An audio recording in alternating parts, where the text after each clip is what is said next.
நபியின் கருத்துக்களிலும் உள்ள குறிப்புகளை ஒன்று திரட்டி பேராசிரியர் கீத் மோரிடம் கொடுத்து விளக்கம் கேட்டார்கள். 1970 இறுதியிலும் 80 ஆரம்பத்திலும் பேராசிரியர் கீத் மோர் கருவியல் விஞ்ஞானத்தில் அனைத்துலக பிரபல்யம் பெற்ற மிக பெரும் நிபுணர்களில் ஒருவராக இருந்தார். கனடா நாட்டின் டொரண்டோ பல்கலைக்கழகத்தின் உடற்கூறியல் தலைவராகவும் இருந்தார். அந்த இளைஞர் குழு திருக்குறானில் இருந்தும் ஹதீஸ்களில் இருந்தும் திரட்டிய குறிப்பை ஆங்கிலத்தில் மொழிபெயர்த்து அதை அவரிடம் கொடுத்து அவருடைய கருத்தை கேட்டார்கள்.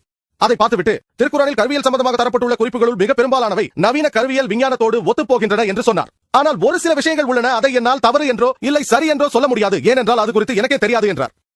அப்படியான விஷயங்களில் திருக்குறானில் அருளப்பட்ட முதல் 2 வசனங்கள் தான். அதுதான் சூரா அலக் அத்தியாயம் 96 வசனங்கள் 1 மற்றும் 2. அது சொல்கிறது, மனிதனை ஒட்டுகின்ற அட்டை போன்ற ஒன்றில் உருவாக்கிய உம்முடைய இறைவனின் பெயரால் பகர்வீராக, ஓதுவீராக, முழங்குவீராக என்று சொல்லப்பட்டிருக்கிறது. இதை படித்த பேராசிரியர் கீத் மோர் கரு தனது ஆரம்ப நிலையில் அட்டை போன்ற உருவம் கொண்டதா என்று எனக்கு தெரியாது என்றார். ஆகவே அவர் ஆய்வுக்கூடத்திற்குள் சென்று ஒரு மிக சக்தி வாய்ந்த நுண்ணோக்கியின் உதவியுடன் கருவின் ஆரம்ப நிலையை பார்த்தார்.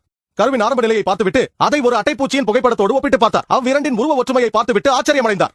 அதற்கு பிறகு கருவியல் சம்பந்தமாக திருக்குறானில் இருந்தும் ஹதீசுகளில் இருந்தும் அவரிடம் 80 கேள்விகளுக்கு மேல் கேட்கப்பட்டது. 1980 ஆரம்ப காலகட்டத்தில் 30 வருடங்களுக்கு முன்பாக அவர் சொன்னார், இந்த கேள்விகளை 30 ஆண்டுகளுக்கு முன்னர் என்னிடம் கேட்டிருந்தால் அதன் 50% என்னால் பதில் சொல்லியிருக்க முடியாது, ஏனெனில் மருத்துவத்தின் ஒரு கிளையாகிய கருவியல் அண்மையில் முதிர்ச்சி பெற்றதுதான் என்றார். மேலும் அவர் திருக்குரான் ஒரு புனித நூல் என்பதிலோ முகமது நபி அவர்கள் இறைவனுடைய தூதர் என்பதை ஏற்றுக்கொள்வதில் எனக்கு எந்த ஆட்சேபனையும் இல்லை என்றார்.